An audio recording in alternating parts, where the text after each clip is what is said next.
Maimonides, the Rambam.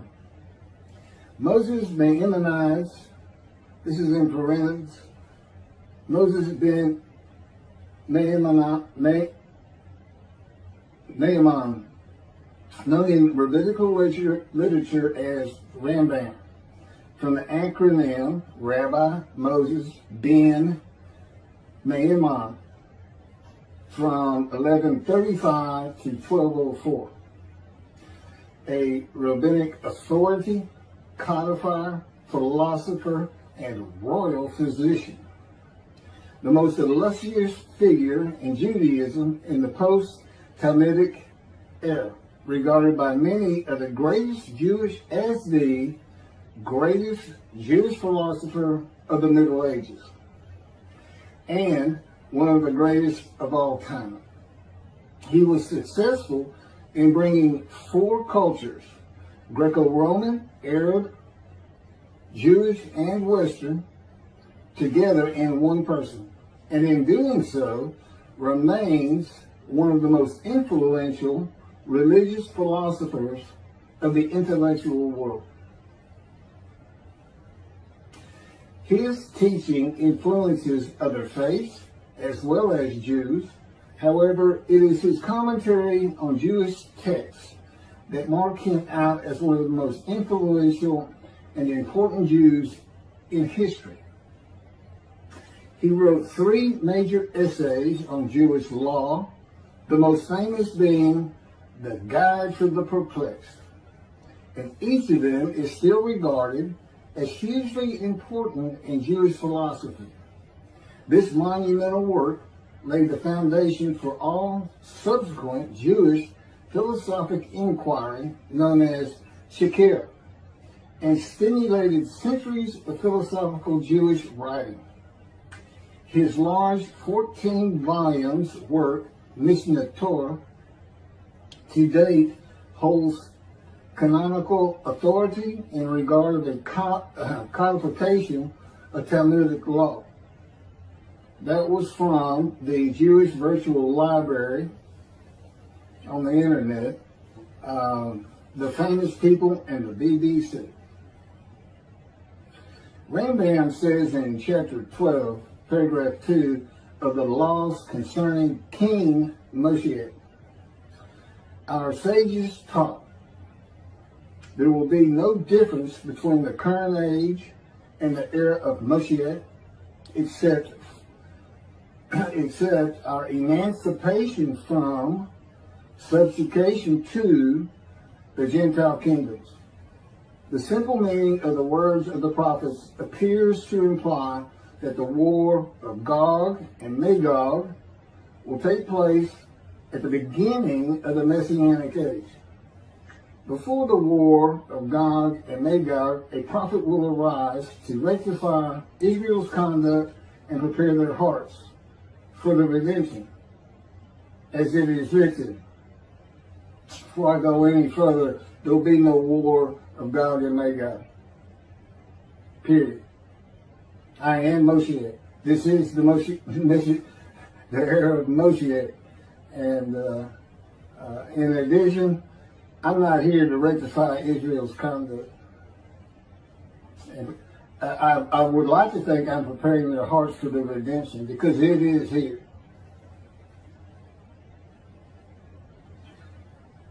This is from Malachi chapter 3, verse 23. Behold, I am sending you Eliyahu, which is Elijah, before the advent of the great and awesome day of God. He will not come in order to declare the pure impure, nor to declare the impure pure. Nor will he come in order to disqualify the lineage of those presumed to be of flawless descent, nor to validate lineage which is presumed to be blemished. And I agree. Rather, he will come in order to establish peace in the world.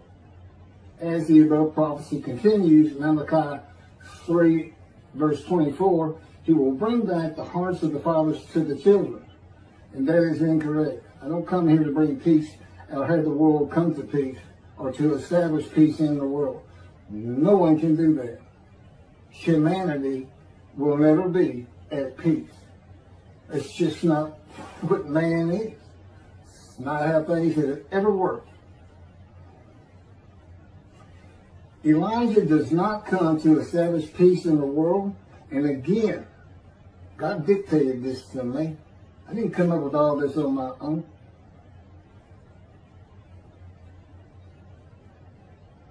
From the book Isaiah 53, In the Day of the Lord.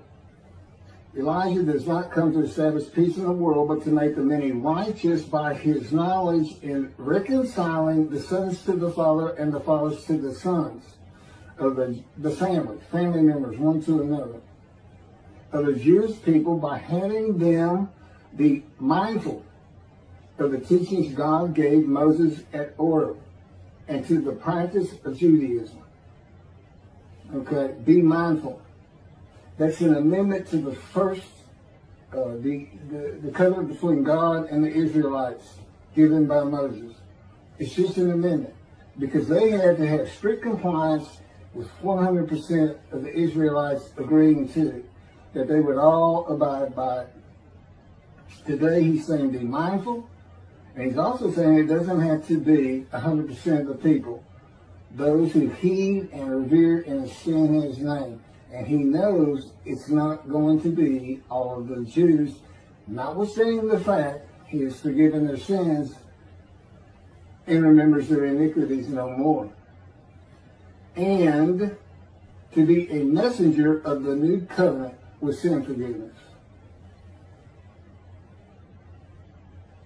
That's why it's new. There's an amendment to it, and in addition to it is sin forgiveness. That's the only difference. I will be your God, and you will be my people. That's the covenant. And it's never changed. It's never gone away. It's new only in the sense that there's been an amendment to it, and in addition to it, and it's a ratification and confirmation of the covenant at Mount Sinai, or Rambam and the sages say in chapter 12, paragraph 3 of the laws concerning King Moshiach, God makes it real clear. He calls Moshiach, my servant David, a shepherd. He's a teacher. There's been no rabbinic kingdom dynasty that Rambam thinks is coming. And that's all you have. Now there is a slight reference to king and prince throughout the covenant of friendship. That just means leader in this context. He's a ruler amongst the people, not a ruler over the people. This is just Rambam's rendition of what a rabbinic kingdom would be, but it's not in the Hebrew Bible. During the era of the King Moshiach, once his kingdom has been established and all of Israel has gathered around him, the entire nation's line of descent will be established on the basis of his words, through the prophetic spirit which will rest upon him. In the Middle Ages and in antiquity, they believed in prophetic spirits. This will not happen. I do not have a prophetic spirit. The Spirit of God alighted upon me, that he's a person, that he helps me. He'll tell me things and teach me things. But there's no such, by and large, nobody believes in that kind of thing anymore. That somebody can just prophesy. God prophesied. He has absolute knowledge of humanity from Adam on to the end of the earth. Okay, now he can tell a man, write this down, or go tell the people this. But this just comes from him by knowledge. No man gets a spirit upon him and all of a sudden he can prophesy.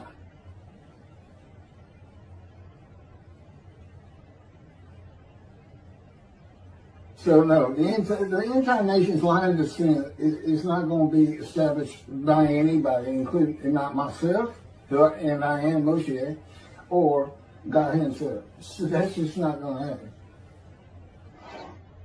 As it is written, he shall sit as a refiner and purifier. He will purify the lineage of the Levites first, stating that this one is a priest of defined lineage, and this one is a Levite, a divine lineage. Rambam basis for this belief is a verse in the book of Ezra, chapter 2, verse 63. The governor said to them, they shall not eat of the most holy things until a priest arises who will wear the Yom and the Tamim. From this verse, one can infer that the genealogy of those presumed to be of unquestioned priestly and Levitical lineage will be traced by means of the prophetic spirit, and those found to be of such lineage will be made known. He will define the lineage of the Israelites according to their tribe alone, i.e., he will make known each person's tribal origin, stating that this one is from this tribe and this is from another tribe. It's not going to happen. And he's talking about Moshiach being the purifier. He got that wrong too. He shall sit as a refiner and purifier from the first paragraph, chapter 12. Paragraph 3 is not Moshiach. God purifies and refines. And he comes with Elijah and the angel of the covenant that you desire. Rambam says the prophetic spirit will rest upon the anointed one. The prophecy of the Hebrew Bible, the prophecies of God. I just gave you my summarization of before I read this, of what I'm about to reread. The difference is, this sounds better, and this is what God dictated.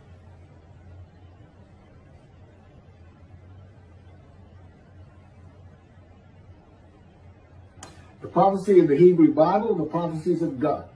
David does not have a prophetic spirit. While prophetic spirits were a common belief in the ancient age and Middle Ages, that is not true for the age of reasoning and information. Isaiah chapter 11 verse 2 defines the attributes of the spirit that alights upon the anointed one as a spirit of wisdom and insight, a spirit of counsel and valor, a spirit of devotion and reverence for the Lord. There is nothing regarding a prophetic spirit. And even that, it's just what the Spirit of God lit upon me, and he has all these attributes, and they teach me, and they tell me as I speak to people how to do and how to be. But a spirit didn't just alight upon me in and of itself. And within God's spirit is God himself, his very presence, his mind. You know, it's a hard concept because Judaism's never taught it, but it's in Ezekiel. I don't recall the chapter and verse, but God told Ezekiel, get up upon your feet. Ezekiel says, at that very moment, a spirit entered into me, and I could hear God's words. Couldn't hear God's words until the spirit entered into him. Why? They had to be inside you. They had to be inside you. It's speaking to your mind. God doesn't have a mouth or tongue. You know, he can, within me, he can make me sense, perceive that this is where his presence is. And that is where the words are coming from. As though to my ear, even though it doesn't really seem like my ear, but it does seem like it's coming from over here, or over here, wherever he wants to do it. The Spirit enters into you, and God is in his Spirit. And this is Malachi chapter 3, verse 2 through 5. But who can endure the day of his coming? And who can hold out when he appears? For he is like a smelter's fire and like fuller's lye. He shall act like a smelter and purger of silver. And he shall purify the descendants of Levi and refine them like gold and silver. So they shall present offerings in righteousness. Then the offerings of Judah and Jerusalem shall be pleasing to the Lord, as in the days of yore, and in the years of old. But first I will step forward to contend against you, and I will act as a relentless accuser against those who have no fear of me. This is God, and not David or Elijah. It's God. And what does he say? I will act as a relentless accuser. He says when Moshiach is here, his servant David is here, he says, I'm going to have a reckoning and dismiss the shepherds of the flock, the rabbis. I'm going to have a reckoning and not dismiss them. Primarily for teaching this Messianic Era. Secondly, for ignoring his prophet. That would be me, shunned, despised, and held of no account. That's how they've been treating me for years now. God's been with me 13 years to prepare me for this, and that's how they treated me.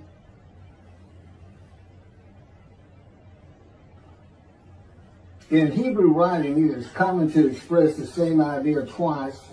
Okay, God's telling me to move on. I don't need to hear that. It just had to do with smelting and this and that. In Malachi 1 and 2, the priesthood has been defiled. They offered polluted offerings. They had turned from God, refused to listen to him, and they profaned God's covenant. They disregard God's ways. This is in quotes from Ezekiel. Well, it's in quotes anyway. Those who have no fear of me would be the priestly tribe of the Levites, and not pertain to genealogy or tribal lineage, but to Ezekiel 34. Thus said the Lord God, I'm going to deal with the shepherds.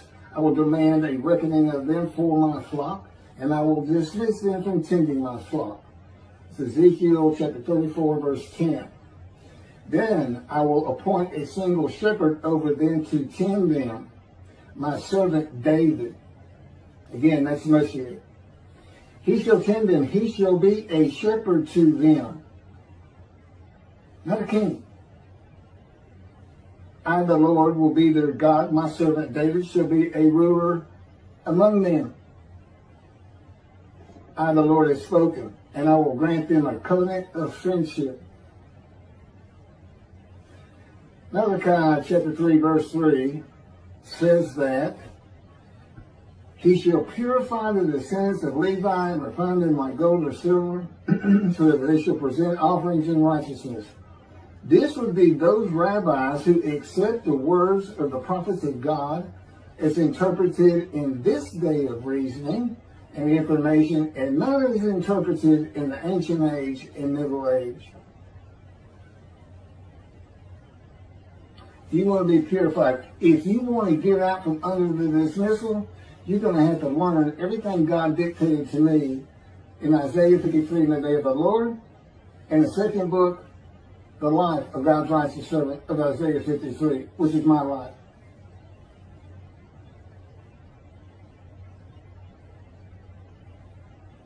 That'll purify you. That'll get you back on the scroll of remembrance so you can see the heaven God is creating. When in Israel still ain't good. The era of redemption, restoration, and exaltation versus the day of the Lord as found in the book. Rambam and the sages interpreted it as a prophecy that Moshiach, with a prophetic spirit, will determine the lineage of the priests and Levites from a verse in the book of Israel. I've covered this. Anyway, the governor said to them, they shall not eat of the most holy things until a priest arise who will wear the Urim and Thummim.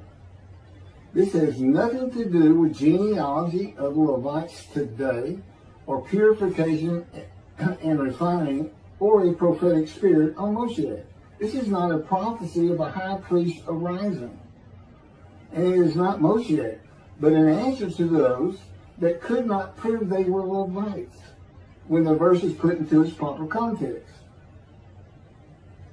This is Ezra, chapter 2, verses 61 through 66.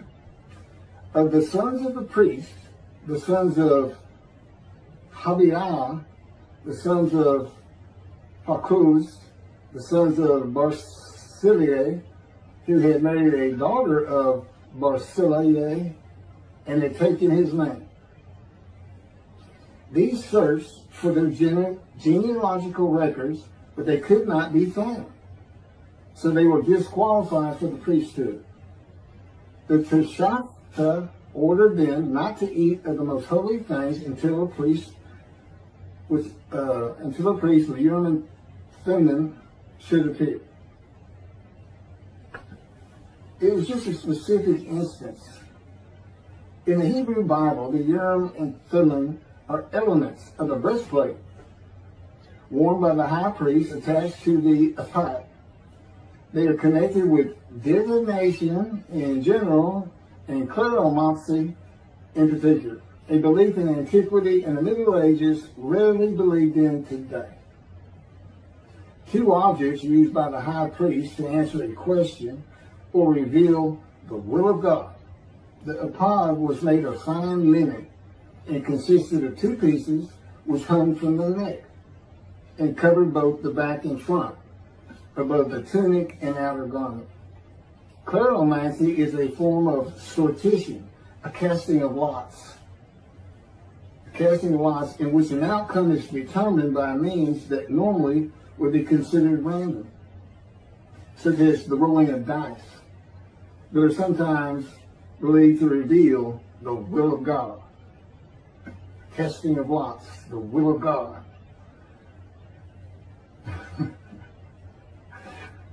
This is not believed in today. Ezra is not a book of the prophets. Chakirah was not a prophet and did not speak the words of God. Few people believe in divination and kleromancy today, matters and things of the Hebrew Bible written for an era gone by. In summation, as great as this man was, and we're talking about the year 1200 or so when he died, born in the 1100s, he was an incredible man, there's no doubt about it. But he didn't have the science, the medicine, the knowledge, the information, the ability to get information that we have today. It's a different time. We just don't believe in some of these things they believed in. You can't just say or say, just say. Now, Rambam also, I can't believe it's not in here. He said, Moshiach is going to perfect the world, and the entire world is going to speak Hebrew. Okay? And he gets that from Zephaniah, chapter 9, verse 10. God says, and I think most people have heard this phrase, they shall be a people of a pure speech. He takes that to be the people of the world. Well, the only problem is that, read verse 9. In verse 9, God talks about his anger against the world and how he would actually terminate it with fire. He's not talking about them. He's just talking about his people. The peoples of the Jewish people. And guess what? Today they are a people of pure speech in Israel. See, the only time an ancient language has been revived in the modern times, and that's Hebrew. That's their official language, along with Arabic in Israel. So it was a true prophecy of God. They should be a people of pure speech, but he's only talking about the Jewish people. When he says the people, he's talking about his people. If he's talking about the people of the world, you know what he's going to say? The people of the world. His people. The Jews. Okay, well that's all I have on Rambam. Again, I'm surprised I don't have this. Thank you very much for listening.